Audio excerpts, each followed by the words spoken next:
Okay, so the Black Cauldron starts out with like the council and everything, and Terran's just like taking care of this pig and all, and then Eladir rides up and he's like, I'm gonna be a jerk to you.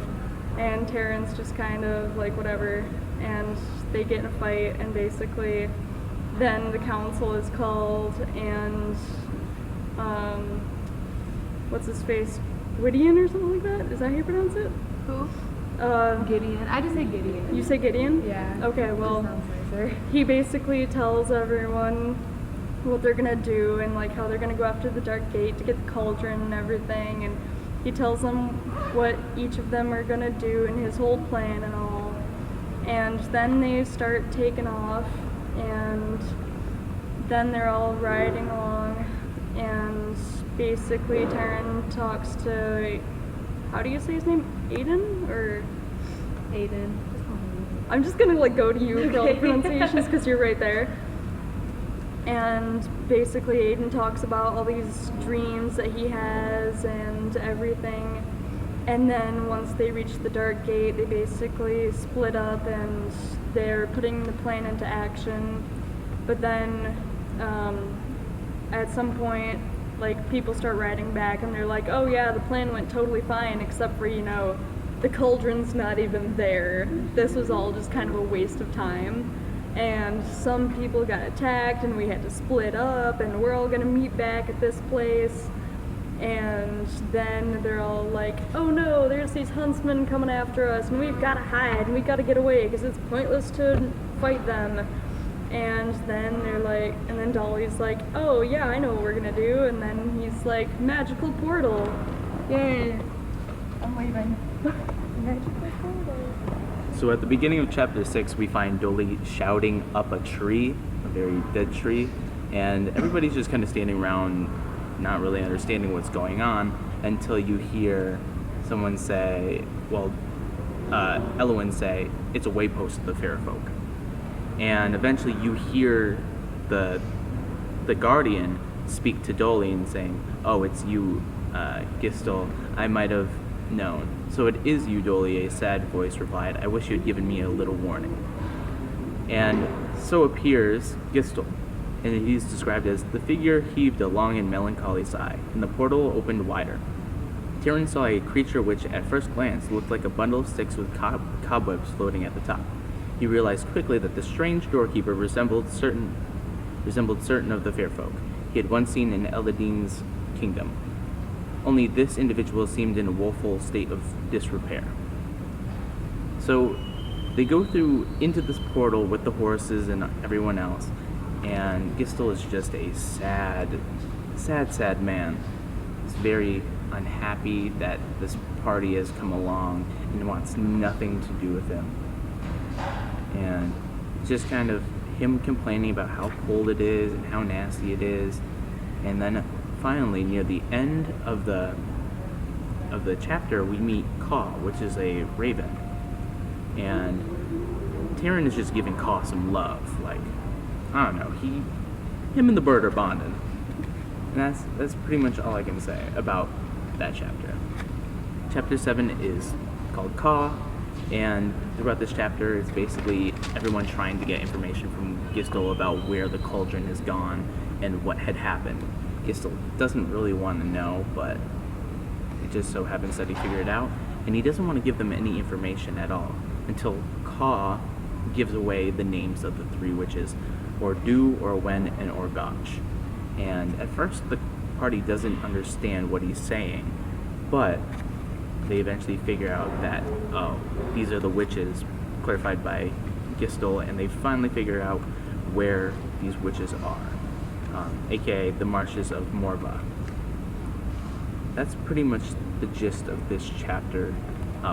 Actually, there's one last thing, is this is kind of the chapter where Tyrion is put in charge. Adon kind of knows what's going to happen through his dreams and has said, I'm willing to follow you, whichever choice you make. So Tyrion chooses to go to the marshes to kind of block Aaron's moves to getting the cauldron first. And the next chapter, chapter 8, is called A Stone in the Shoe. The gist of this chapter is there's a stone in the shoe of Eladir's horse. And Eladir gets very mad that Taran is trying to take his horse away from him, and along with his pride. And throughout this chapter, it's just kind of like Taran is complaining and Eladir's fighting and all this other stuff. Eventually, they go to sleep. And, well, a couple key things before that is Amon compliments Taran for being more humble or trying to be nicer to Eladir. And he also gives him a couple of items saying, if I don't make it back, can you take these to my fiance? Taran doesn't really understand what's going on, but he takes them anyway, just in case. And then they go to sleep after eating a meal, and then Eladir's completely gone. They left him, and they assume he's just gone into the marshes to take the cauldron for himself. So they run in after him, and they find more huntsmen, the huntsmen from earlier. So a fight ensues, and they just kind of have to do it, and it kind of goes horribly wrong. Taran basically almost dies, but Amon just jumps in the way and kills the guy, but also dies in the process, unfortunately. Chapter 9 is just kind of them getting Amon to a safe place, and Amon giving Taran his brooch that gives wisdom and truth and love and things like that. And they're split up from there. They're old friends. The only other thing about this chapter really is Taran starts having dreams from this clasp, and then he eventually finds a flue de flamme and kind of worries about what is going on next. And he can sense everything around him. He can smell the different types of air. He can feel underneath his horse's feet. He knows everything now. Chapter 10 is Taran's following like a marsh bird to find the correct place, and they finally find the cottage where the witches are hiding. And at the end of this chapter, he hears a voice. "How would you like it?" asked a cheerful voice behind Taran, "if you were turned into a toad and stepped on?" Yes. Okay.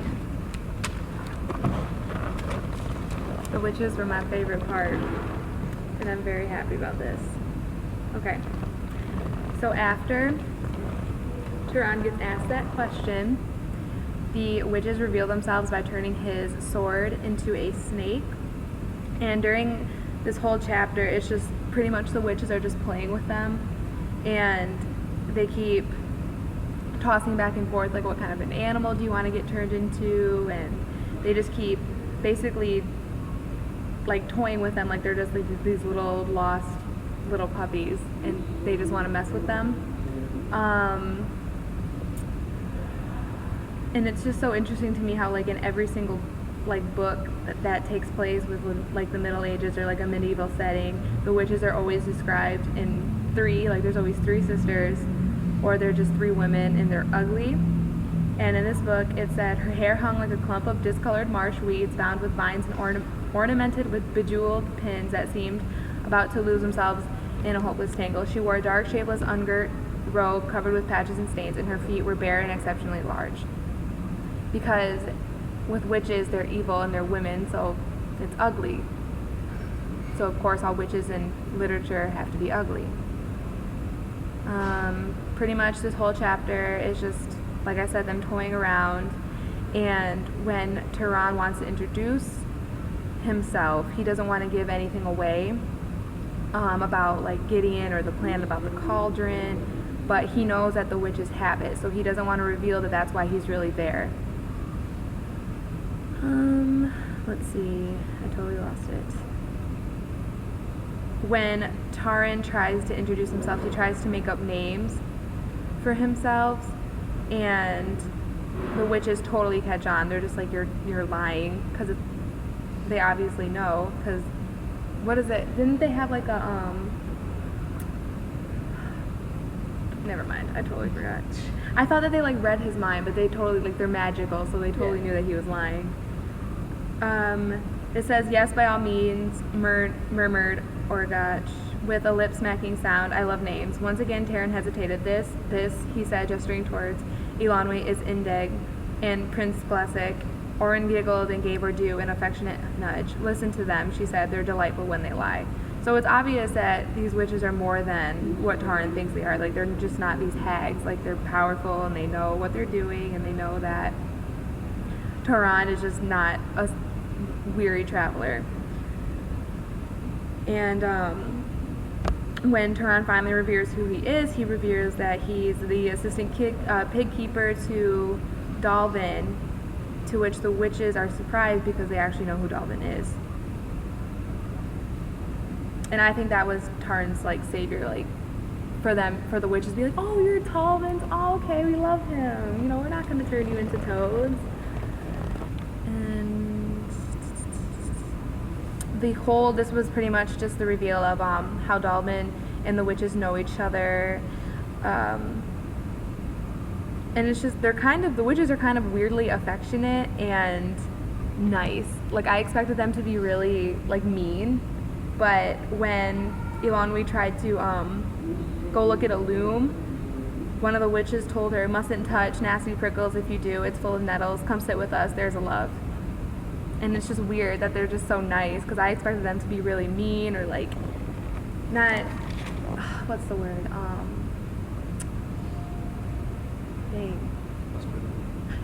No, like rude and like purposely like trying to do things to bother somebody or to make them upset. Yeah. But the whole time they were really generous and they were really hospitable, and they couldn't believe that Dalvin was so old and that he pretty much was able to do what he did in the first book, which we did not read.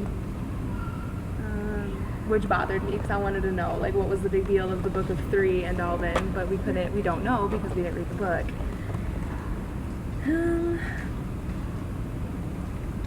This whole chapter is pretty much just that, just them talking about Dalvin.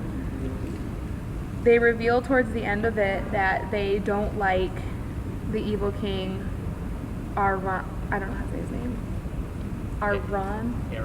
Aaron, the evil king Aaron. And they're kind of neutral, like they're not for him and they're not against him, but they're just interested in the things that are currently happening. And Taryn asked them about the cauldron, and at first they kind of dance around the question, and Ordu says, "Cauldron," answered Ordu, "why goodness, we have dozens, cauldrons, kettles, cookpots, and we can hardly keep track of them all." And then Taryn just tells them, like, "I need the cauldron of Anuvin." And they start laughing, and they're like, "Oh, you mean the black cauldron?" So, like, they knew the whole time that he was looking for that. Like, this whole thing is just a game.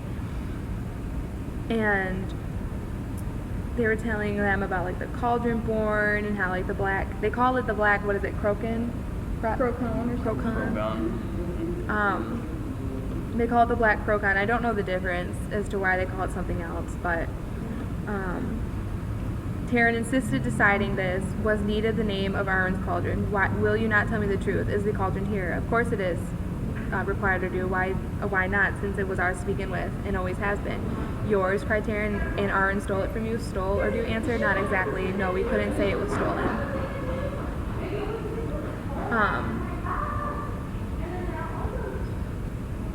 So they reveal that they gave the cauldron to Aaron just because it's like, you know, kind of a why not kind of a thing. And they don't really reveal why they did it, because they say the details, my duckling, are of a private nature which does not concern you. In any case, the Kraken was not to be his forever. So I'm pretty sure they knew this whole thing was going to happen. And they pretty much tell them, like, yeah, it's pretty much here, but we're not going to give it to you.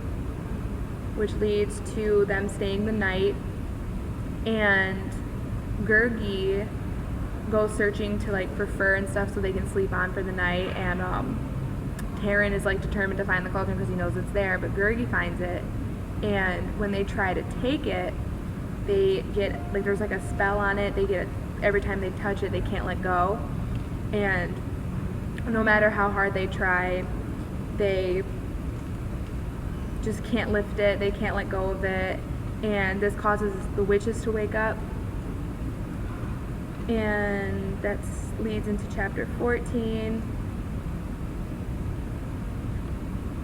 Ardur finds them, and the witches wake up, and they offer a trade for the pot. Like, if you really, the cauldron, if you really, really wanted that bad, they offered a trade. But everything that they offered, I don't feel like they wanted it because it wasn't of like a sentimental value, so it didn't mean anything to them. Like, he offered the Fluter offered his harp, and they didn't want that. Elonwe offered her bauble, they didn't want that because it just none of it meant something to the people. It wasn't an actual like loss for them to give up. It wasn't a substantial trade for the cauldron.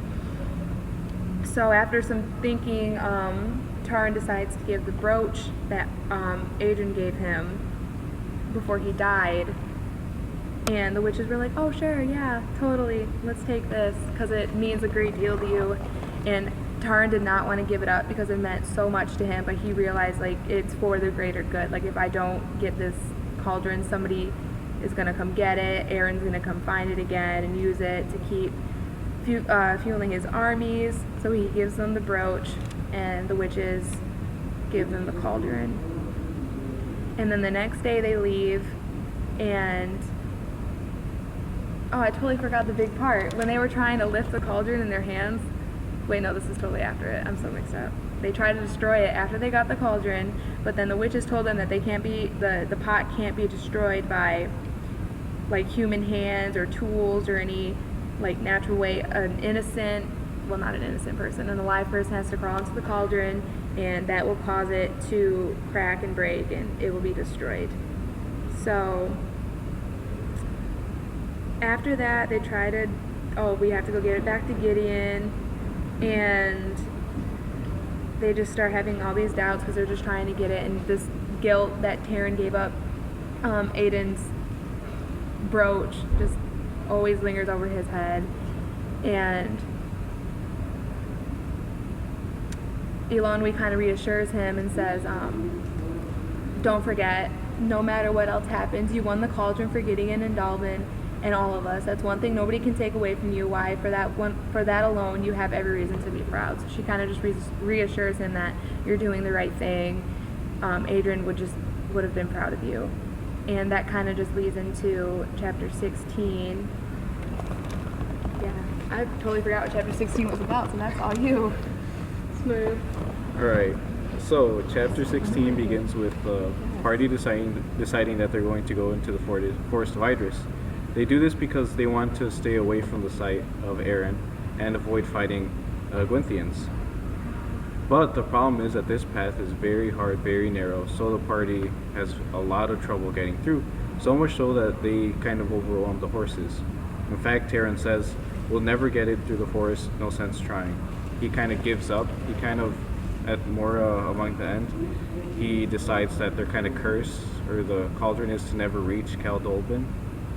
So this is a very dark chapter. They're kind of all giving up slowly, and even Taran, who is usually the one who wants to get things done, kind of gives up. Everybody except Flirter, who after stumbling kind of breaks his arm but doesn't care, and all he cares about is his harp, and he stays happy. He's all like, oh well, arms can they can get fixed, but my harp, that's a completely different story. So you can kind of see that they've all given up basically at this point except Flirter, and Taran even calls it a thing of evil and has brought nothing but evil. Now at last I fear it has defeated us. It gets to the point where the cauldron, they kind of slip and it falls into a river where they basically can't move it any further no matter how hard they try. I mean, Flirter has a broken arm, the party is basically exhausted, and then a figure emerges, leading into chapter 17. Here we see the return of Eladir. He comes back and immediately starts demanding things. He demands food and demands things to drink. And it starts, basically he's like, he's a terrible wreck. He's cut, he's exhausted, he's wounded.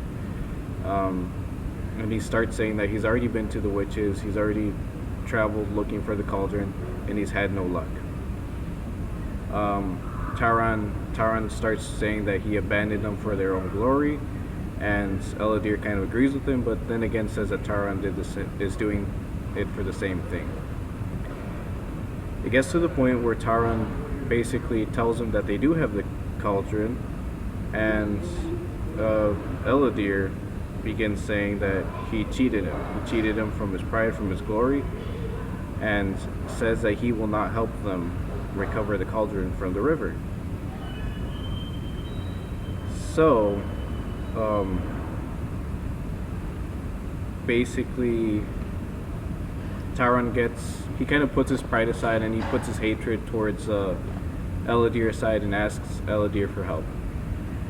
But Eladier says that he will not help them, that the pig boy got himself into this trouble and the pig boy has to get himself out. So, Aran decides that he will help them, but for a price. He says that if he wants their aid, Taran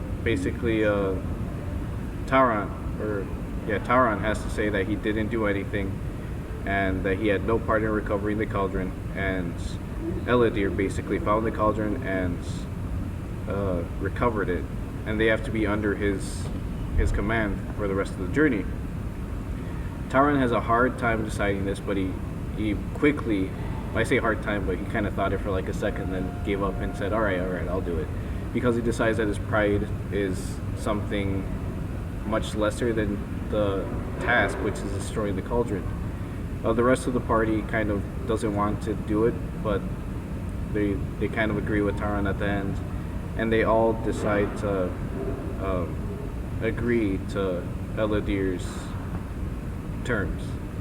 So they helped Eladier, and Eladier helps them, but Eladier kind of goes against them and starts attacking Taran and the gang, and Taran is knocked out. Here we go to chapter 18. So Taran wakes up, he finds out that the Eladier took off with the horses and the cauldron, and the party is kind of exhausted, they're kind of beaten up. Gorgi, I think, is knocked out, and so even though one would imagine Taran to be completely mad and confused, he says, "For long I hated him, but in the little while I bore Audon's brooch, I believe I saw him more clearly. His heart is unhappy and tormented, nor shall I forget what he said to me, that I taunted him for seeking glory, I clung to it myself." He kind of realizes that Eladier isn't completely at fault, and he kind of feels sorry for him. So we see Taran mature here, and instead of just simply hating Eladier for what he is, he kind of tries to look past that. So here we continue with the story. They're trying to follow Eladier, trying to recover the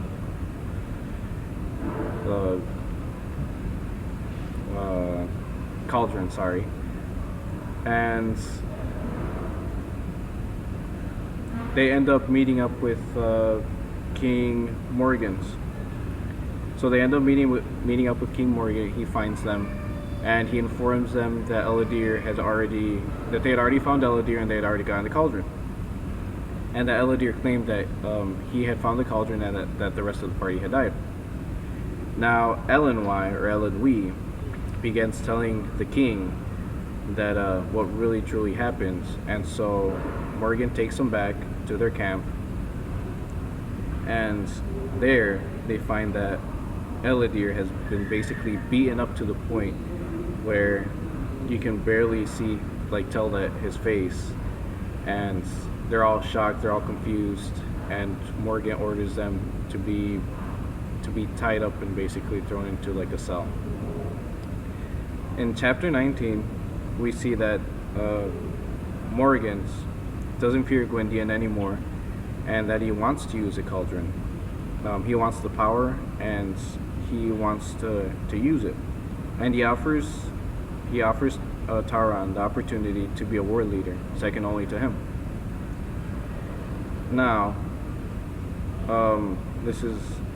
he basically offers them the pride and the glory that Tauron's been looking for since the beginning of this journey, and so he gives Tauron the opportunity to think it over. He also informs them that he had already been to the witches, and he also paid a price to figure out how to use the cauldron, not how to destroy it. And even though Tauron is really resistant to accepting his offer, he kind of threatens him when he says a warrior does not fear to give up his own life, but will he sacrifice that of his comrades. So he's threatening the life of Elenwy and Gorgi and Ellidyr, kind of. So Tauron begins to consider it when Ellidyr basically tells him that he's truly sorry for what he did and that he will make up for the wrongs that he has done. And so he also recognizes that he was kind of in the wrong, and that his desire for pride and his desire to have the cauldron drove him mad. But now he doesn't really feel that desire anymore, and he wants to make everything right. Now, in chapter 20, we find that Doli has been following them all along and is now helping them escape. He frees them, and Tauron also orders them to free Ellidyr, and so a fight breaks out.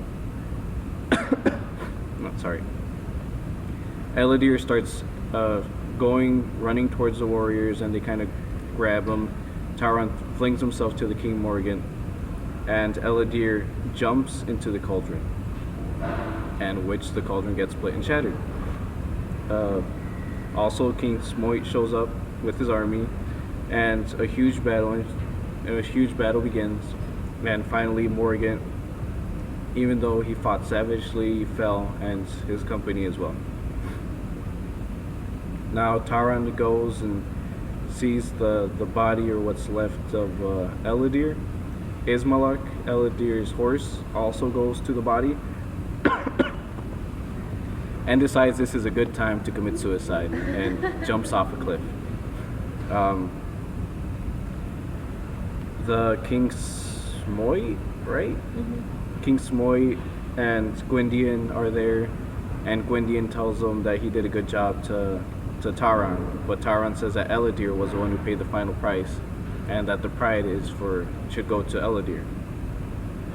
And so Gwydion says, yeah, his honor shall be certain, but also that of Morgan. Tauron questions this. He's like, Morgan, that's the guy who just tried to steal the cauldron and use it and try to kill me. And he says, yes, his thirst for power kind of drove him, but he also used to be a good guy and he saved my life. So he also deserves the honor for what he did in the past. So I believe Tauron really learned from this experience as well. And so it kind of ends with them not wanting any more fighting. At the beginning they wanted the adventure, but now it says the companions rode not in triumph, joy, but slowly and thoughtfully. They're kind of thinking about their journey and what has come from it. And Tauron is kind of disappointed with the life of adulthood, of being an adult, because he kind of expected more. But Gwydion reminds him, true, you have seen these things, but there are equal parts love and joy. Think of Aodan and believe this. He kind of reminds them that there is good in adulthood and humanity as well. And so it ends with them parting winds, Gwydion calling Tauron a friend, and them galloping away. Yep. This is character analysis of Cauldron. Just through a lot throughout this book. Oh yes, so much. I feel like there's so much we're missing about him since we didn't read the first book. I know. Because he's an orphan. I want to know why. Maybe I want to know everything, why he is the way he is. But I guess since we only read the second book, we just have to go on that. So yeah. Yeah. Well, he does begin the book kind of childish when he picks a fight with Ellidyr. Yeah, or he's mad that he has to go feed and wash Henwin. Yeah. But it's that's your job. You can't be mad about that. And then Ellidyr is all like, hey, yo, don't do your job and go talk to someone, and he's like, go talk to someone yourself. This guy reminds me so much, Elodie reminds me so much of people that come into my work. Really? Yes, like I'm busy checking someone out and then they go, can you go look in this or in the back for this? And when I tell them, no, we don't have that, they don't believe me and then they yell at me. This is exactly what this guy reminded me of, and I didn't like him at first. Gosh. He was so arrogant and mean and rude at first, and he's like, I wouldn't want to be nice to something like that either if I was him. So he deserved it, in my opinion, the attitude. So yeah. Yeah. Well, thankfully, Tauron didn't stay that way. Yeah. He wasn't an ass the entire story. Yeah. What about his relationship with what's her face, Longley? I'm totally gonna look at the prince. He liked Ilonwi? Is that how you say it? Princess Longley, yeah. I'm gonna Yeah, say Elwyn. Elwyn. Elwyn sounds prettier. Elwyn. Yeah. Yeah, And yeah. that morphed a lot. Yeah. I liked her. I liked Elodie. She was cool. She was. Well, in the fight in the beginning, she kind of, when he was being dragged by Elodie on the horse, she kind of went after him, trying and like kind of cleaned him up and everything, you know. She liked So They're like 13. Like, of course. I just like how later when he's just like, oh yeah, I'm going on this quest and you're not. That's not what I meant by we. She's like, excuse me, and then she Yeah. just starts throwing stuff at him. He was really like arrogant, and he thought he was the stuff. Like he thought he was the coolest thing ever, just because he was chosen to watch over the hounds and like the horses and stuff. Like that doesn't mean you're a warrior. Like you're still the pig keeper. You're just a different animal keeper now. Yeah. He had a hubris. That's the word. Whoa, look at you bringing class stuff in. Yeah. like even at the beginning when they were having the console, he's like, "Where's my seat?" It's like I belong Yeah, there. like chill out. And, Bring me my food. they're like, well, you have your seat, you know, just calm down. Yeah. Yeah. He had an attitude. I don't know why. And then he just assumed like everything like when Dalvin gave him that sword, that it had powers or something. Yeah. And it's like, can you just accept this present? Like he's giving you this in defense of your life, and you're mad because it doesn't have powers. He was really immature in the beginning of the story. Yeah. But this story's kind of like a story of growth for him, especially since like Aldon kind of like pushed him like you know, you shouldn't like love fighting or anything like that. You should love like your friends and the moments you have together. And he eventually comes along on that near the end where his pride is not that much. He doesn't really want to fight with Elodie when he accepts the terms. He just wants to like get home, and he's actually grateful to be the assistant pig keeper again. I think Aiden's death kind of made him realize that it's not just a game. Like it's not just this easy thing that you can do. Yeah. It's like war. Like war isn't easy. Killing people isn't easy. Like if we were comfortable with that, we wouldn't have like PTSD and stuff. Like after, you know what I'm trying to say? Yeah. Like I think he realized that it wasn't. I'm really cold. I think he realized that it wasn't all it cracked up to be. But yeah, like it wasn't all. Like he didn't realize the full weight of being a warrior and going to war and like battle and stuff. Like he never really was affected by it because he was in the comfort of Dalvin's farm. Yeah. And he always dreamed of it, but he never really realized what it actually was. So I think that made him grow up a little bit. Yeah. And I feel like Aiden's company kind of pushed him to that because he taught Taran, you know, to appreciate the things that he has, to appreciate his friends, to not be picking fights, and that pride is, you know, just something else because he was the son of a huge bard, and he was dressed like a normal person, like a normal knight. Literally anything that's kind of was different was the necklace or The brooch. the brooch that he had. Yeah. I think it was also like when Adan gave the brooch to Taryn, like that really helped make Taryn grow up a bit because then he like started to see things from a more mature point of view because of the wisdom of the brooch. So that helped him grow up too. With the Lord of the Rings connection, it's like Aiden is Taran as Gandalf was to Frodo, pretty much. Am I right? Yes. Yeah. pretty much. Yes. Yep. And then when he died, he was just like torn up about it, and then he realized, you know, he had to finish kind of like when Frodo was like trying to go off on his own, and they were like, we're still gonna go with you, you know. Yep, he didn't realize it until then. So yeah, Yeah. good connection there. Mm-hmm. What else happened? A lot happens. Yeah. Well, I mean, like after that. Oh, how they always get attacked by the huntsmen and like how they're constantly hunted. There was a scene when they were taking shelter under that thing, right? And it was raining. Yeah. And he was like, well, we need to leave because it was going to collapse, and they didn't believe him. And then when they left and then it collapsed, like, He's like told you. I and they're think like, that was okay. a big, like not like a moment, but like a big moment in the book to show like his maturity Mhm. and stuff, and like how much he actually does know. And at first everyone was like, you're crazy, like this isn't gonna happen, and they didn't believe him, but it happened. So I think that started to make his company believe, like to believe him more and to actually trust him a lot more. So Yeah. yeah, there's that. The witches were kind of mean to him a little bit. Not with the but And even when he did get the brooch, before like the Tauron in the beginning would have been like, hey, I got all these superpowers now, you know, you all suck. But when he does have the brooch, he's very, very humble about it. Yeah. He's like, oh, well, it's not me, it's just the brooch. yeah. Like I can't do anything, it's just the dreams. He realized, So yeah. you can tell a lot of his maturity through the power that he's been given, and then when he loses it, it's kind of heart-wrenching as well. Yeah.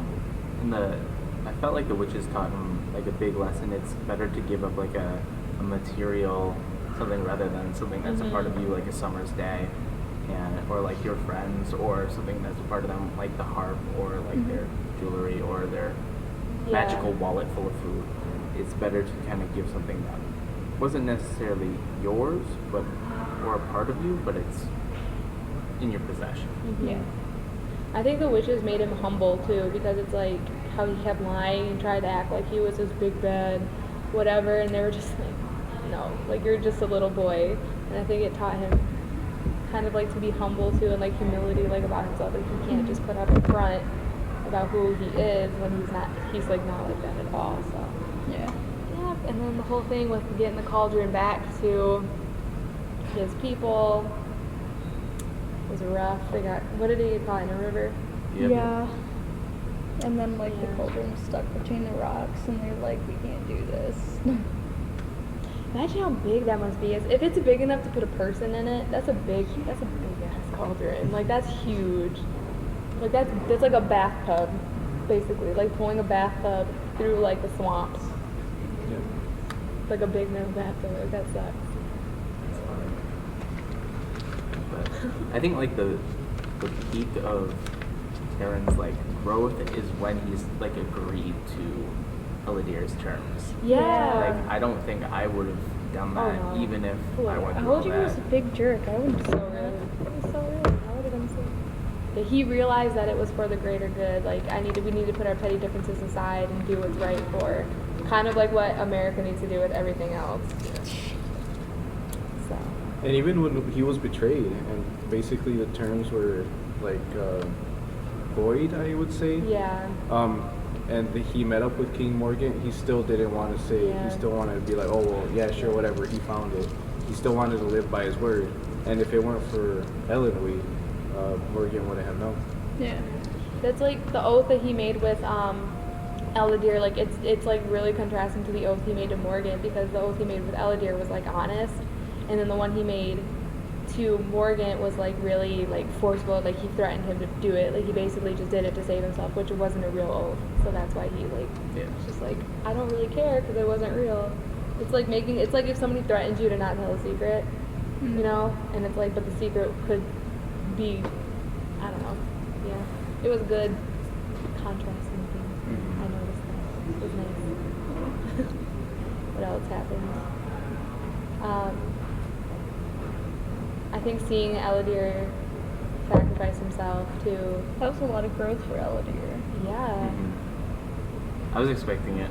Really? Yeah, like as soon as they were talking I was about waiting it, for Morgan to I like was just like- fall in there or something. I don't as soon as they said like Eladir is somewhere else and they didn't find him in the marshes, I'm like, he has to come back up and he has to have like a decent sized part, because like why else would they have that conflict Yeah. with him in Tehran? And then the instant they said, oh, to destroy the cauldron, Yeah. like Tehran didn't just climb in there and do it right there, but like In the movie, like, oh my god. I'm Eladir sorry. In the movie, had to do it. Yeah. In the movie when Gurgi threw himself in the cauldron, I was little and I was just like, this is the saddest thing I've ever seen in my life.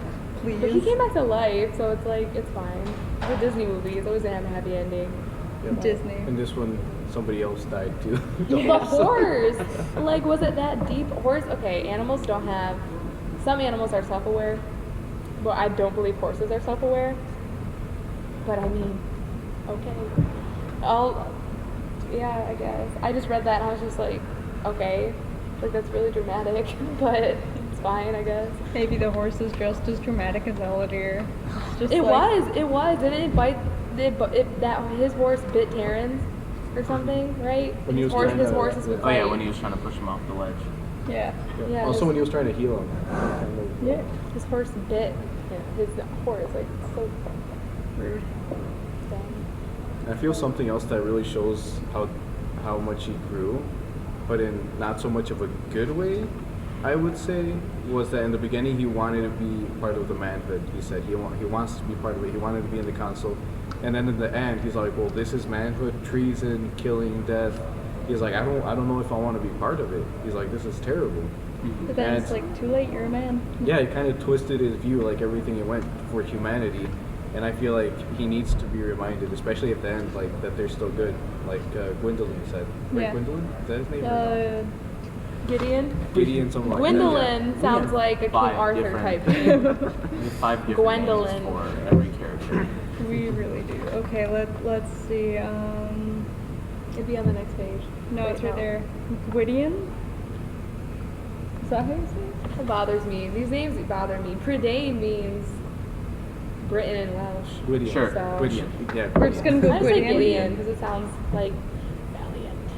I'm sorry, but King every time Gideon. someone says Gideon, I always think of Gravity Falls because I still watch cartoons and I think everything. of Charmed. I was a Really? big Charmed kid. Gideon, no. No. Okay. I'm one of those Whatever. losers who still watches cartoons, and I'm just like, yeah, Gravity Child, Falls. I watch cartoons every day. Ain't nothing wrong with it. I love cartoons. Shoot. I mean, what are you supposed to do with Saturday I mornings? know, right? Read. Yeah, or come out here and do a project. Book talks. Side note, I feel like the witches are like fate weavers. Yeah, Like- like the fates.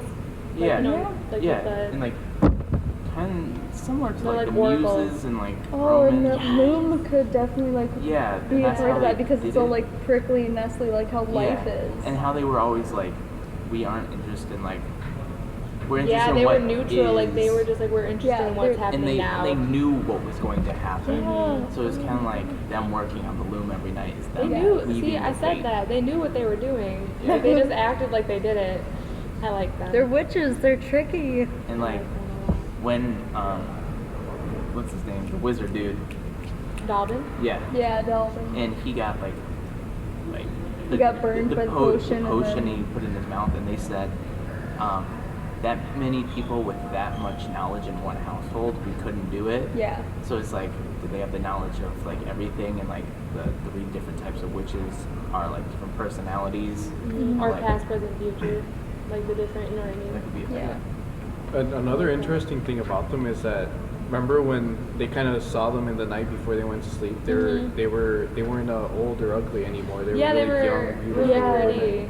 They were And- like young maidens, and then in the morning when they came and found everyone like with the cauldron, they said they were described as looking like crones. Yeah, and then they even asked, why would they It's like disguise themselves as ugly women during the day, and during the night, like reveal that they're actually beautiful women? Because usually it's the It's like reverse. reverse Shrek. Yeah. They You know, reverse How like Shrek. during the day she was That kind was of. good. That was good. They want to appear like they're bad or something. I think so. So people like fear them or like because I really think that if they're ugly and they're considered evil, people would take them seriously more. And if they're just like these 3 pretty women in like a cottage saying that they like can tell the future. I feel like people like look how they treat Elanwe, like in the book, like you're just a stupid, worthless girl. Like why are you with us? And I just feel like and then they kept to how I like what you said about them being pretty is how they kept like commenting on how pretty Elanwe was. And I'm like, oh, you're so pretty. Like I don't know. I feel like that has something to do with it too. So, they kept calling them ducks and chickens. That's Yeah. true. And toads. And toads, Yeah. little chickens. I And then, kinda- yeah, I kind of like how they kept calling them like little chickens and stuff. yeah. I like the witches. I liked reading. I liked Glistle because Glistle is me during school. Who was this person? A lot of things seemed like Elanwe? they were completely different than what they seemed at first. Because remember that one dude who wouldn't help them? Yeah. Yeah. And then he at was- the end it was revealed that he actually did send word to Yeah. to the king. Wasn't he the invisible? He was the one who could turn invisible, wasn't that? Dolly? No, it was No, Gistle. Dolly the Invisible Dwarf, and there was the one like The tree Ballista dude. and Oh, He's yeah. like, oh, well, I don't care, you know, He's- you I do loved whatever. him. he's At the like, end, he you was guys actually really really should good. leave. Oh. I don't really feel comfortable with you being here with me and all. But then he's like, oh yeah, I was in on this. I sent word. It's all cool. I do I that. liked him a lot. Have He the was- crow too. I don't like- care. I liked how he was just like, I just don't want to do that. He just makes me so happy. Like I was laughing when I was reading him. It was nice. He was a good character. He was the comedic relief of such a serious He story. was. Yeah. He was nice. Do you Kinda have like- anything else to say? What? I was gonna say I kind of thought like Dolly was like comedic relief too because Yeah. I kept imagining him as Gimli from Lord of the Rings, Yeah. and like I Little could even fat. hear it in his voice, and I'm just like, this is great. Always wanting to fight. And Yeah. everything. I pictured what's his face from The Hobbit, the really big one with the bald head, and he had like the beard though. Do you know what I'm talking about? Oh, He had the Scottish accent. I'm gonna find him. Oh, There's like jeez. 12 dwarves, it's hard to... Oh, I know. And only one of them, like, yeah. No, I know who you're talking about. I want to say it's Dwalin. Dwalin, wait, no, that's the little one with the beard. Right? Are you sure? I thought Dwalin was the one, the little one. Which one? There are too many dwarves. Balin was the one with the Dwalin. Dwalin is the one I'm talking I about. told you, Dwalin. Told Because he was you. like really aggressive, Yeah. and it reminded me of in like the Desolation of Smaug when he like came out of the toilet and he was like, if you speak of this to anyone, I'll rip your arms off. It was so funny. That's just who he reminded me of. I can't find a good picture of him. But this guy. Yeah, With Dwalin. with I know the who you're talking bald about. head. Yeah. I need to watch The Hobbit when I get home now. I'm just gonna like have a marathon. You up for that? Cool. Do we have anything else to say about Taran? I don't We know. got it. Like we kept jumping around to all the other Yeah, we characters, started so I talking think we about covered Lord of the Rings. everyone. Well, there's a lot, and there's a lot of influences from other books in here, Yeah. like Lord of the Rings, Macbeth, with the witches, you know, the Fates. Yeah. Yeah. I'm pretty sure. Fluter didn't really have any development. He was just his heart the whole time. It was Yep. kind of like the motivation. He kind of was. Yeah. Kind of like a reference to Pinocchio, Yeah. except His not like a heart. nose, but his heart, you know. Yeah. That'd be so irritating though. Like, oh, do you want to go shopping? Like, no, I have stuff to do with being. Twang. Like, String breaks. that You're would like, I don't. I feel like that'd be the worst thing ever. You'd have to like force it to like not say anything. But Yeah, but then you just have to start like. where was trying to work. Gideon the whole time? That's what I want to know. Was he at the place that he ordered them to fall back at? Was it? I don't know I because. think so. Yeah, because there were three parties. There Yeah. was 3 parties, and Morgan was one of them. Gideon was another one, And and then then- Taran and the Yeah. company. I want to know what was down with Gideon. I want to know if he was just chilling at this place, just waiting for everybody, or if he like devised another plan. I don't know. Yeah.